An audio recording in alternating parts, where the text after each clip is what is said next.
പക്ഷേ അതറിയുന്ന ആളുകൾക്കല്ലേ, കണ്ടെത്താനുള്ള കഴിവുള്ളവർക്കല്ലേ അങ്ങനെ ഒരു മാർഗമുള്ളത്. ഒരു പ്രസിദ്ധനായ എഞ്ചിനീയർ, അദ്ദേഹത്തിന് ഒരു ബിൽഡിംഗ് നിർമ്മിക്കണം. അദ്ദേഹത്തിന് സ്വന്തമായി തന്നെ പ്ലാൻ ഉണ്ടാക്കാം, സ്വന്തമായി അതിന് വേണ്ട എല്ലാ ഫൗണ്ടേഷനും എന്ത് വേണമെന്ന് പറയാം, മുഴുവനും നിർദ്ദേശിക്കാം, മറ്റൊരാൾക്ക് നിർദ്ദേശിച്ചു കൊടുക്കുകയും ആകാം.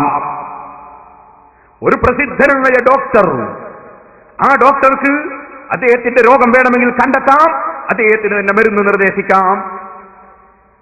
അത് സ്വയം തന്നെ പഠിച്ച് മനസ്സിലാക്കി കഴിവുള്ളവരാണ്. എന്നാൽ ഡോക്ടർ ആകാത്തവനോ എഞ്ചിനീയർ ആകാത്തവനോ, അതിന്റെ ആ എഞ്ചിനീയർക്ക് പറ്റുമെങ്കിൽ എനിക്കും പറ്റൂലേ? വീടുണ്ടാക്കി എങ്ങനെ ഉണ്ടാവും? ഉണ്ടാക്കി തീരുന്നതിന് മുമ്പ് അതിൻ്റെ ഉള്ളിലാവും, ഉണ്ടാക്കി കഴിയുന്നതിന് മുമ്പ് ബിൽഡിങ്ങിന്റെ അടിയിലാവും.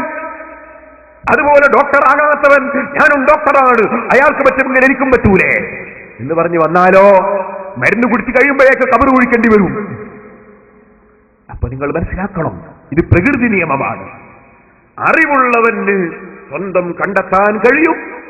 അതിന് ഉപകരണങ്ങൾ വേണ്ടത് വേണം, ഉപകരണം വേണം, വരക്കണമെങ്കിൽ ഉപകരണം വേണം, ഡോക്ടർമാർക്ക് വേണം, ഒരുപാട് സ്കാനിങ് വേണം, അതൊക്കെ ഉപകരണം വേണം. ഉപകരണം ഇല്ലാത്തവൻ പഠിച്ചിട്ട് കാര്യമുണ്ടോ? അതും കാര്യമില്ല. നന്നായി പഠിച്ചിട്ടുണ്ട്, ഒരു സ്കാനും ഇല്ല, ഒരു ഉപകരണമില്ല, പഠിച്ചിട്ടുണ്ട്, മതിയാവില്ല, ഉപകരണം വേണം. എന്നാൽ ഇസ്ലാമിന്റെ വിഷയം കണ്ടെത്താനുള്ള ഏറ്റവും വലിയ ഉപകരണം എന്താണ്? അത് അപാരമായ ബുദ്ധിയാണ്. ആ ബുദ്ധി ഇമാമിങ്ങൾക്കുള്ളതുപോലെ അതിന്റെ പിന്തലമൊഴിയിൽ ആർക്കും കിട്ടിയിട്ടില്ല. അവിടെ നിങ്ങൾ എത്ര ഖുർആനിലായത്ത് കമ്പ്യൂട്ടറിൽ കയറ്റിയാലും, എത്ര ഹദീസ് നിങ്ങൾ കമ്പ്യൂട്ടറിൽ വെച്ചാലും, ശാഫി ഇമാമിന്റെ ബുദ്ധി എവിടെ?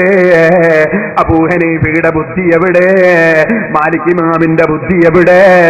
അഹ്മദ് ബിൻ ഹംബലിന്റെ ബുദ്ധി എവിടെ? അവർക്ക് അത്തരത്തിലുള്ള ബുദ്ധിയൊന്നുമില്ല എന്ന് ചിലപ്പോ നമ്മളെ വലിയ ബുദ്ധിമാനായ മൗലവി പറഞ്ഞെന്ന് വരാം. പക്ഷേ അയാളെ ബുദ്ധി ഞാൻ കുറച്ച് കഴിയുമ്പോൾ അങ്ങ് തെളിയിച്ചു തരും. അപ്പോൾ നിങ്ങൾക്കത് മനസ്സിലാകും. സഹോദരന്മാരെ, മൂപ്പർക്ക് വല്ലാത്ത ബുദ്ധിയാ നമ്മളെ മൗലവി എന്നെ ഗണ്ണിക്കുന്നുണ്ട്. എന്താ അറിയോ, ഞാൻ കഴിഞ്ഞ പ്രസംഗത്തിൽ പറഞ്ഞു ഇത് കരയുദ്ധമാണ്. മൂപ്പർ ആദ്യമായിട്ട് വെക്കുന്ന ക്ലിപ്പതാ, കരയുദ്ധമാണ്. അപ്പൊ മൂപ്പര് പറയാ, അപ്പൊ ഇതുവരെ നിങ്ങൾ വെള്ളത്തിലാണ് എന്ന് മനസ്സിലായി. അത് നിങ്ങളൊന്ന് കേട്ടോളൂ, എന്നിട്ട് ഞാൻ അതിന്റെ മറുപടി പറഞ്ഞുതരാം. ഒരൽപ്പം ഭീഷണി സ്വരത്തിൽ മുസ്ലിയാർ പറയുകയാണെന്ത്, ഇനി അങ്ങോട്ട് കരയുദ്ധമാണ്. ഇനി ഇവിടെ നടക്കാൻ പോകുന്നത് എന്താണ്? കരയുദ്ധമാണ്. മുസ്ലിയാർ അത് പറയുന്നത് നിങ്ങളൊന്ന് കേട്ടോളൂ. ഇനി അങ്ങോട്ട് കരയുദ്ധമാണ്, ഇനി അങ്ങോട്ട് കരയുദ്ധമാണ്. അപ്പോ ഇതുവരെ മൂപ്പര് വെള്ളത്തിലായിരുന്നു. മൗലവിന്റെ വിവരം കണ്ടില്ലേ? മൗലവി മനസ്സിലാക്കിയ കരയുദ്ധം എന്ന് പറഞ്ഞാല് കുറെ പട്ടാളക്കാർ കടലിലിറങ്ങുക, എന്നിട്ട് കടലിൽ നിന്ന് കുറെ ഇങ്ങനെ മൂങ്ങിക്കൊണ്ടിരിക്കുമ്പോ കരക്ക് കയറിയിട്ട് പിന്നെ ഒരു തോർത്തോട്ട് തലയിലൊന്ന് തോർത്തി എന്നിട്ട് യുദ്ധം തുടങ്ങുക. അതിന്റെ പേരാ കരയുദ്ധം എന്നാണ് മൂപ്പര അറിവ്. വല്ലാത്ത വിവരമുള്ള മൗലവിയൊക്കെ നാദാബത്ത് ഷാർജയെന്ന് പ്ലെയിനിന് വരുന്നതല്ലേ. കരയുദ്ധം എന്ന് പറഞ്ഞാൽ വെള്ളത്തിൽ കുറച്ച് ദിവസം കിടന്നിട്ട് പിന്നെ കരക്ക് കയറിയിട്ട് തോർത്തുകൊണ്ടും ഒക്കെ ഒന്ന് തോർത്തി എന്നിട്ട് നടന്ന യുദ്ധത്തിനാണോ മൗലവി കരയുദ്ധം എന്ന് പറയാം?